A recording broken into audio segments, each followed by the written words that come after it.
เลยหวานบ่น้องเชื่อไอ้ตาบ่หวานให้ได้บัดนี้ชื่อซอยให้ชิมเลยชื่อซอยเด้อบัดนี้แซ่บเลยให้ได้บาทดิชื่อซอยน้องเชื่อบอกนะฝากนะแม่ฝากนะแม่ฝากร้านนั้นเนี่ยพอดู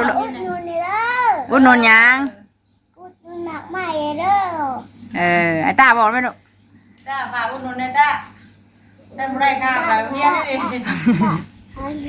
พอได้ไหมฝากชื่อบักไม้เด้อฝากอุดหนุนบักไม้น้องเชื่อแน่จ้ะฝากติดตามช่องเลยเด้อชื่อบักใหม่เด้ออุดหนุนหนักใหม่น้องเซอร์นะโดยฝากติดตามช่องแมงเตอร์น้ำไปลงไปต้อนน้องเชื่อบัดนี้ไปต้อนคนมาแต่ฝั่งไทยนี่ได้ยังก็มาต้อนนี่บ่เต้อมากับเบนแม่ค้าเด้ยนี่ฮะชิมยังนะโอ้ยเขาแต่มาหอดไข่ชิมเลยบอกบังเนต้าชิมชิมให้อ้ายชิมก่อนมาสีเข่าพี่น้องเลยแม่ขึ้นมาต้อนเพิ่นเลยคำแซ่บหนึ่งซี่เด้อคำแซ่บได้ชื่อบ่เอ้ยต้องเชื่อไม้ชิมก่อนเลยหุ่นได้หมองไม้มาขายว่านางน่ะให้ป้ากับอ้ายชิมเบิ่งหมากยังนี่หมากยังมันดินจีป่ะทักทายสบายดีเด้อพี่น้องเด้อสบายดีตอนสวยตอนนี้ก็เป็นเวลาจักโมง9 โมงเนาะ9 โมงพอดีขึ้นมาสีเข่าพี่น้องเลยผ่านขึ้นมาเลยทั้งนี้เลยเลยแวมาตอนน้องเชื่อผลเลยหวานป่ะน้องเชื่อไอ้ตาบ่หวานให้ได้บัดนี้ชื่อซอยให้ชิมเลยชื่อซอยเด้อบัดนี้แซ่บเลยให้ได้บาทดิชื่อซอยน้องเชื่อบอกนะเต้าเปิดไปเอาของใหม่มาขายบ้าฉันนี่บริต้อนแล้วจ้ะเปิดเอามาให้ป้าซีเบิร์พี่น้องไอ้เบิ่งแน่บ่ป้าดูสบายดีเหรอเจ็บสบายดีสบายดีปะเตอร์ไหมสบายดีเนี่ยนั่งนุ่งเก่งในบ่นั่งคักแท้บ่ไปได้เอาของใหม่อยู่ฝั่งไทยคุณบ่นี่เที่ยวฝั่งไทยเลยเอาไม้มาขายเลยได้ของใหม่มาจากฝั่งไทยได้ตาเอ้ยชาวยังลูกน้องไอซิมเด้หมากเงินก็มีหมากดินจีหมากดินจีน้องไอซิมหมากดินจีกับชาวหมากดินจีบาทนี่เอาหมากดินจีแท้ถามเราก่อนรู้เท่าไหร่เงินบ่จุบนะถามเราก่อนหลายแล้วโลละ10 ขีดโล1 10 ขีดบ่ไอ้ตากันแห้งลดลงได้15 โลบัดนี้ตะกี้ได้16สั่งมาสีขาวกี่ได้15 โลโอ้ยว่ะเด้อยิงสีขาวแล้วมามังกรจังว่าเด้แม่ก็ได้50 นึงตะกี้ได้50 ปลายเพราะว่าได้มีแต่คนลงเดี๋ยวชิงเราแข็งกันยันชิงแข็งอันนี้ก็ปากชิงนะบ่บัดเฮาไปชื่อน้ำร้านตลาดโดดเห็นมันน้อยเดียวซ้ำถุงอันนี้แหละอันเพิ่น3 โลของแมงเชื่อเต็มของเพิ่นโดดครึ่งนึงเนาะ3 โลเพิ่นน่ะเพิ่นยันเพิ่นปรับซิ่งเอาพี่น้องเอ้ยมันเฮาโลนึงก็พอกินบ่ไกลลายเนาะลูกเพิ่นกันโลใดๆมีแต่ซ้ำนี้บ่ได้4 อย่างนึงมังกองมังคุดแล้วก็อันง้อนะบ่ทันเพิ่นว่าต้องมาตี 4พุ่นน่ะตี 4ก็บ่ทันกันบ่สั่งไว้ว่าเพราะว่าเพิ่นกินนี่ได้มาเปิ้นงามซั่นเนาะหมายเปิ้นงามเลยจะได้มา3นี่หมายเปิ้นลูกงามๆพี่น้องเอ้ยมื้อนี้มาซื้อหมกไม้ซอยน้องเชื่อนี่เด้อซั่นมาขายหมกไม้บ่มื้อนี้จักค่ำมื้อนี้ยังบ่ฮอดมื้อใส่บาทจ้ะ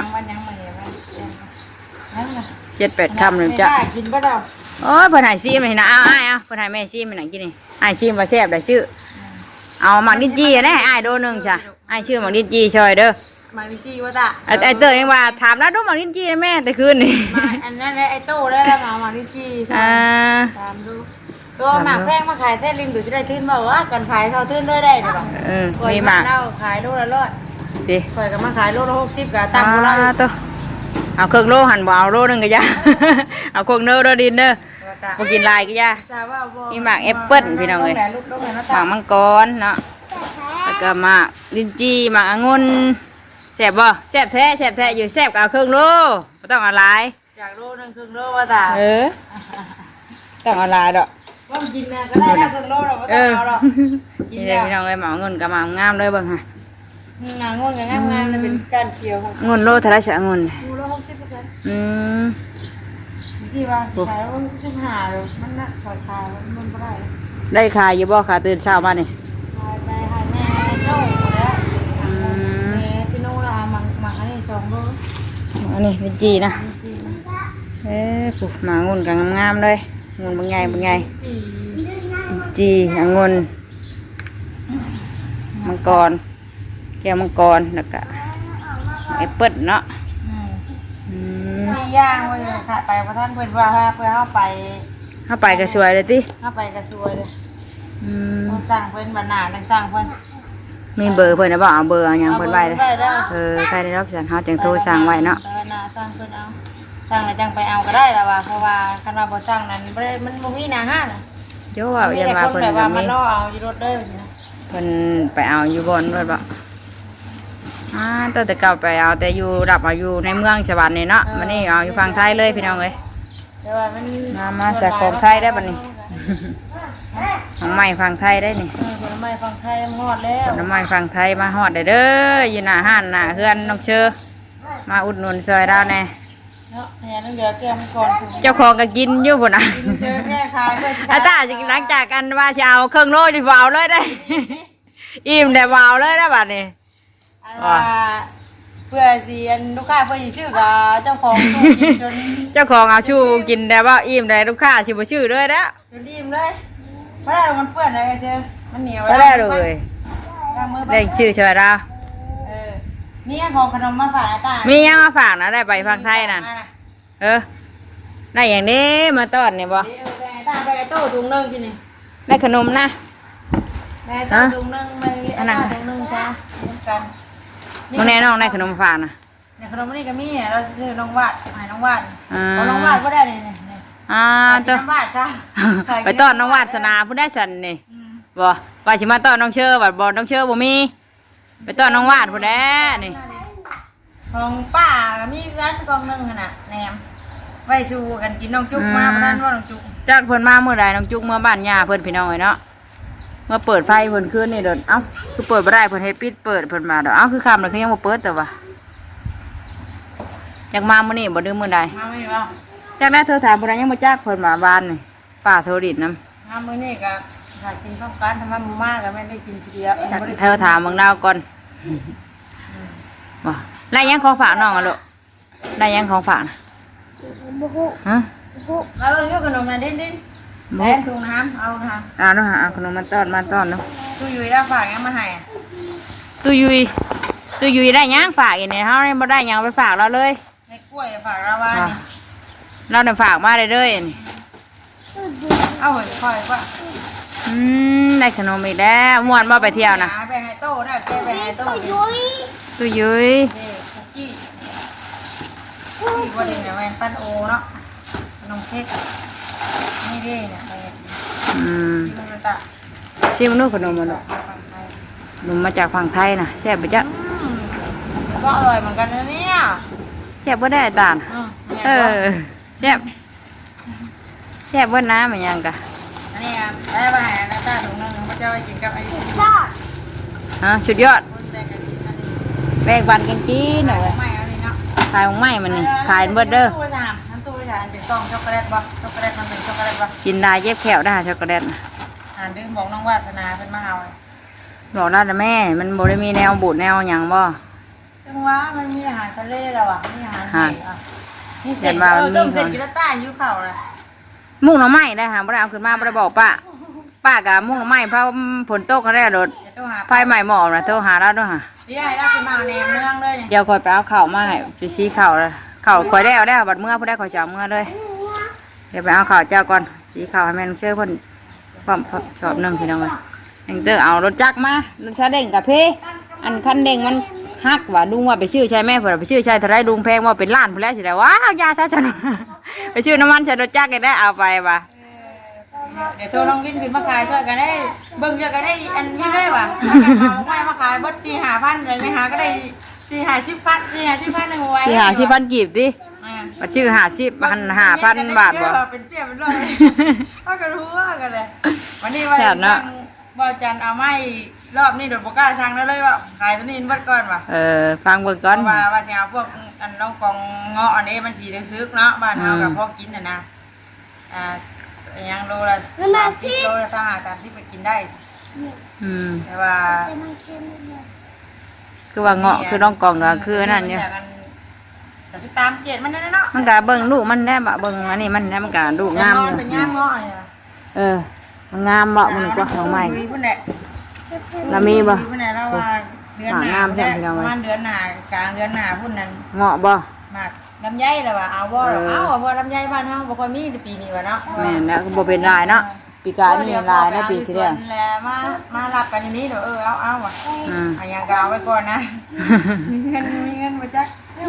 นี่เงินน่ะค่อยว่ากันหลังติ เอาเดี๋ยวต้องหาป้ามากินแหนมเนื่องพร้อมกันซะเนาะเพราะว่า โทษแม่ฉัน มาได้กล่องนึงแต่กล่องนึงเป็นชอบกินกับบ่จันเมื่อคืนนี่ยังอยู่ บอกล่ามุ้งน้ำไม้ได้มาให้เจ้ากิน มันเอามา2นะมันเอามาฝากป้า2กล่องให้แต่คอยกินป้ากล่องนึงเดี๋ยวกล่องนึง โทรหา เดี๋ยวกล่องนึงเลยว่ากินได้เดือน เดี๋ยวเธอถามน้องจุกเพิ่นมาบ่ ป้าตื้อๆได้ จักโทรศัพท์รับเป็นหยังเฮ้ย ลูกมาบ่นี่บ่ ไม่บอกว่าตัวอยากกินชิ ไว้ได้กินแหนมเนื่องปะวัฒนนั้นมีสุดเดียว ผู้ชายกินเหรอ ไม่หยังดอกติคำมันบ่มาคำมามื้อนี้ก็สิท้าบ่คำบ่ได้มาก็บ่ท้า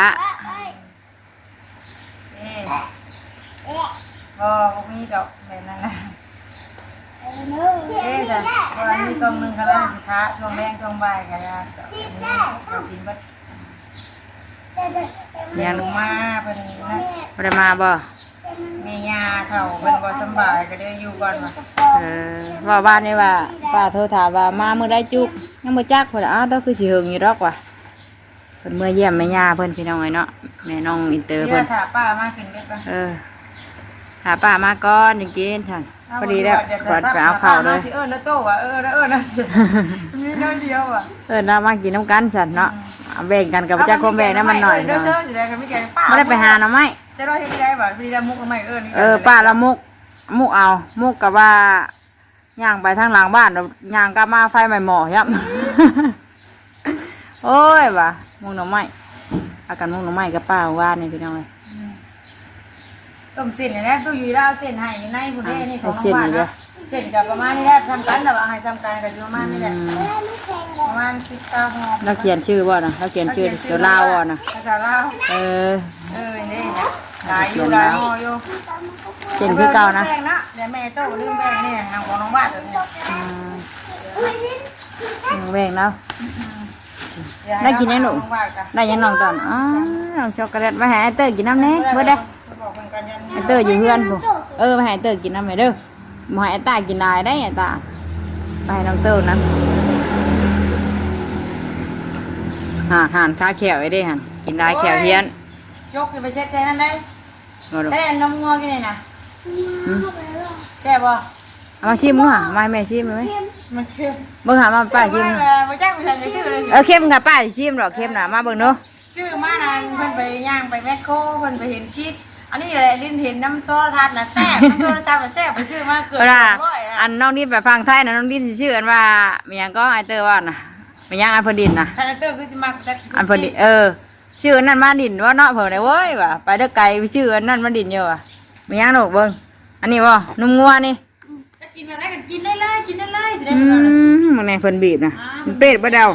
นี่ของไอ้ตา จะบีบมันไหมหมดเบิ่งหันป้าชิมเบิ่ง อาหาร แก้ได้หั่นน่ะ2-3อัน ยังกินขนมปังบ่ขนมปังกินไปจ้ะเป็นนุ่มอันนั้นเลยชีสงัวเนาะ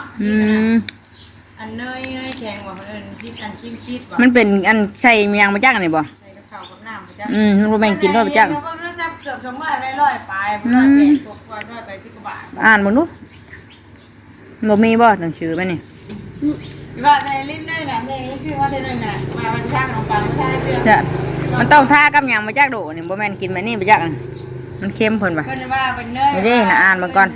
หวานๆชุ่มๆมาเด้เพิ่นว่าเป็นแซ่บหวานๆชุ่มๆเค็มมาเด้ บ่อ่านดังดอกปลาดุกสิได้ยินอ่านบ่เป็นเด้ นมพองมันเนยคืนหุบมันใส่หยังใส่เพิ่นให้ใส่หยังอันใช้คือบ่มีบอกเนาะคื คือมีบอกว่าใส่หยัง ใส่แย่มาก มันบ่แม่นว่ากินใช่นั่นแหละมันต้องใส่หั่นใส่นี่ได้ด้วย ใส่แย่เชื่อใช่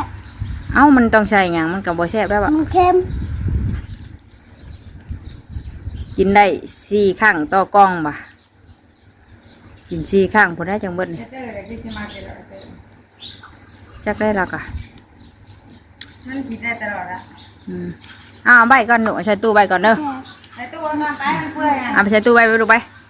ใส่ตู้ใบ บูนักแกงเฮ็ดแต่อยากแค่ ไปหาเฮ็ดบ้านนี่ก็บ่ได้หมูโรดชาดิบชาดีไปหาได้เต็มกระตากระยังตัวไปโดด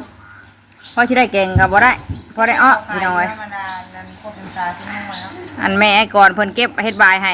4-5 ดอกนะโอ้ยว่ะชัดว่า มากินมันก็ไม่แล้วกัน เธอมากินจ้ะนี่ โอ้ว่าจะแล้วเป็นมาเอากองในตู้แล้วฝากให้มาได้ลงไปกายของใหม่อยู่ มาชื่อไม่ช่วยเชียวโทร ไม่เคย โทรเรามาชื่อไม่ช่วยวะ เอาบอกอยู่โรงวินคนฝากไปนี่ดิก็เลยไปไปหันไม่เชื่อแล้วเดี๋ยวให้ป้าจ้อยขึ้นมาเอาแล้วชื่อไม่ซอยสิได้บังคับแล้วนะ โย่อะมาก็ต้องชื่อช่วยแล้วสิเนาะอุดหนุนกันในแล้วเนาะเสือเนาะ พอไปแล้วก็บอกว่า อุดหนุนแล้วว่าหมังไม่มาไม่ไม่ แม่ข้าน้อยกินลายกินบดลายนะ ไปแต่เศร้าที่พอตัวที่ ไปแต่เช้าย่านพอกินนี่เปิด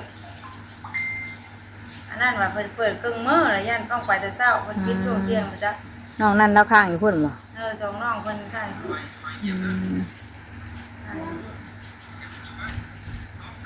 ตีกลับละมาบ่มันนี่เรากวดแล้วเราก็สิมา แล้วก็มาแล้วอะ ฝนไม่ตกบ่นางอยู่ฝั่งไทยบ้านนี่ บ่สมัยจังจากกันขามาเล่ากับบ่มีจนเท่ามาฮอดอันหน้าลิมาจังเห็นเม็ดบุญน่ะ ตกอันนั้นอยู่ห่างมันบ่หึง มาหน้าลิมา ฝนตกเมื่อวานนี่พี่น้องเอ้ยเนาะผมบังแดงน่ะผมค่ำประมาณ5:00-6:00นี่ว่าถามลุงเชื่อเพิ่นว่ามาน่ะบ่ฝนตกซ้ำบ่กำลังมืดมาอีกนะก่อนจะเดี๋ยวฝนตกแห้งจักทางสวรรค์พุ่นบ่ได้มาเบิ่งนะอย่าได้บ่ได้ซักผ้าซักหยัง บ่ได้ตากเลยคิดว่าเบิ่งบ่ได้ตากจักเทื่อ ทำตกแห้งใครแล้วมันตกพอดีห้วยชื่อนะ นี่จะเอาเส้นแล้วมาเบิ่งใช้ตู้อยู่ค่ะเอาให้ ได้เสร็จอีกแล้วติแล้วชื่ออ่ะบ่ได้เสร็จเราเฮ็ดเองเฮ้ยคือว่ามีแต่เสร็จนี่ของน้องว่าอันนึง ได้แหนม น้องก่อยกินกับว่าจันคือนี่กลับมาได้พูดหิวเลยกินยังอยู่กินได้เดียว อยู่เข่าแท้ หิวแล้วมาถามมาแล้ว ล้างมือไปลูกกินเปื้อนไหนล้างมือไปเก็บไว้ติ๊กตาเล็บนะเอาขายไม้ช่วยน้องเด้อเด้อ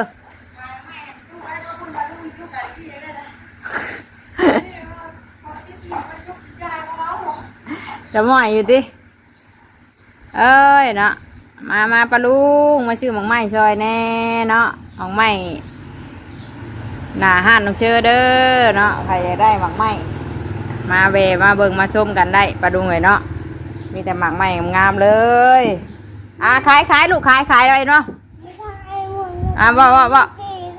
เช็ดหน้าก่อนมีอย่างแนะนำปลาลุงมาไปพูไปรีวิวเลยมีอย่างแน่บอกปลาลุงมีองุ่นโดย กาวงกร โดย กับแอปเปิ้ลบางแค่นี้ แค่นี้มีจักอย่างหนูมีจักอย่าง 1 2 3 4 5 6 บ่แม่นมันมีมันอันนั้นเอาอย่างเดียวกับเป็นนับหนึ่งอันน่ะหมองุ่นน่ะมันมีเป็นแบบอย่างเดียวกับเป็น1อันนี้ก็เป็น2 3 4อย่าง ที่ย่าง โดยกินได้แซ่บได้บ่บอกปลาลุงไง ข้าว อร่อย อะไร มาซื้อเลยครับบ่เชื่อมาลองซื้อเบิ่งเลยปลาลุงเหรอ ชื่อเลยคำบ่เชื่อมาลองชื่อเลย คำบ่เชื่อมาลองชื่อเบิ่งเลยสิเนาะคำบ่เชื่อน้องตาสิเนาะ ชื่อเบิ่งได้ ต้องหาเงินไปโรงเรียนบ่ต้องหุ่นนะของฝากแล้วก็ได้ก๋วยเตี๋ยวอีกแล้วเนาะ ยิ่งแข็งบ่ยกด แข็งบ่ เป็นของฝากตู้อยู่อีกแล้วนี่เนาะโดยถ้าป้ามาก็ยังกินน้ำกัน ของคุณตุ้ยยุ้ย ข้าว ใจตุ้ยยุ้ยซะฝากมันได้กินฮะแช่เหิงไว้ก่อนติ แม่ทำพูด3 คำเลย โย่